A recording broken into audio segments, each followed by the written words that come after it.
Hello, everyone, and welcome to today's Explainer. If you've ever stopped to wonder what's actually inside that device you use every single day, well, you are in the exact right place. Today, we're breaking down a really fascinating piece of source material that tackles a true modern manufacturing marvel. Just to give you a quick hint, there are over 70 elements from the periodic table sitting in your pocket right now. Seriously.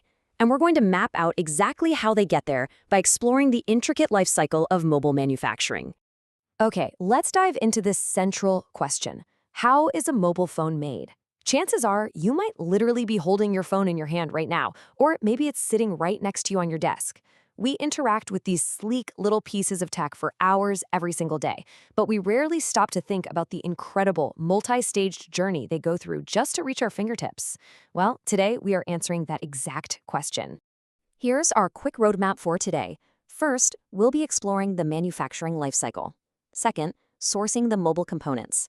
Third, the assembly line process. And finally, final testing and completion. Starting off with Section 1.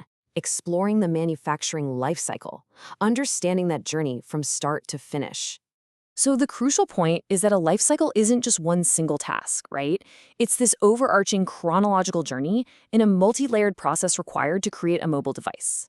When we talk about manufacturing, it's super easy to just picture some big machine stamping out a finished product in an instant. But we're actually looking at an evolution here. It's a series of interconnected layers that absolutely must happen in a specific, unbroken order to succeed. Basically, a device has to cross three massive pillars: sourcing, assembly, and testing. And without completing one, you simply cannot move on to the next. It's a perfectly linear progression that takes an abstract blueprint and transforms it into a physical reality. Which brings us to Section 2, sourcing the mobile components, gathering those essential pieces. Obviously, before you can build anything, you have to find the building blocks. And in this case, that means identifying and extracting specific raw materials from all over the globe. We're talking about rare earth metals for the speakers, lithium and cobalt for the battery, and silica to create that glass screen. These materials then have to be refined and shaped into specialized components so they're totally ready for assembly.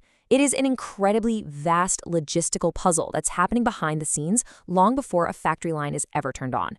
Now, what's really interesting here is the massive gap between those raw, unassembled materials and a sleek, finished mobile phone. Bridging that huge gap requires advanced metallurgy, precision smelting, and highly specialized part manufacturing. The entire purpose of this manufacturing life cycle is to take those chaotic, scattered elements and systematically refine them into one singular polished device. Let's move on to Section 3, the assembly line process, where we're really putting the puzzle together. This is where the energy totally shifts to the fast-paced, highly sequential factory floor. We kick things off with initial component integration, where the printed circuit board, or PCB, acts as the foundation. Then moving right into core assembly, microchips are actually soldered onto the board using surface mount technology, which locks in the actual brains and power of the device.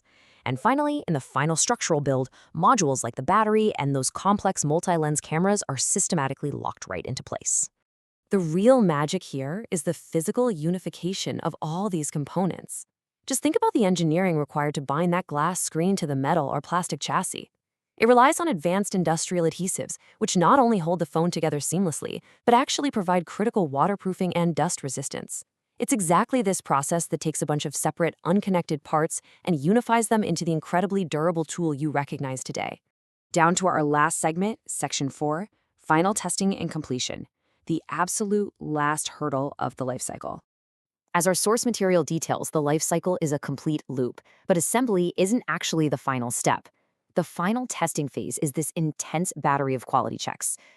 Devices are subjected to mechanical drop tests to check structural integrity, they're put in thermal chambers to ensure the battery won't overheat, and they run automated software diagnostics to verify every single pixel and sensor. This definitively ensures the phone is made correctly and can withstand real-world use long before it ever leaves the facility. So, knowing the sheer complexity of this life cycle, from sourcing rare earth metals globally to rapid microscopic assembly, all the way to punishing final testing, how will you look at the mobile phone in your pocket differently?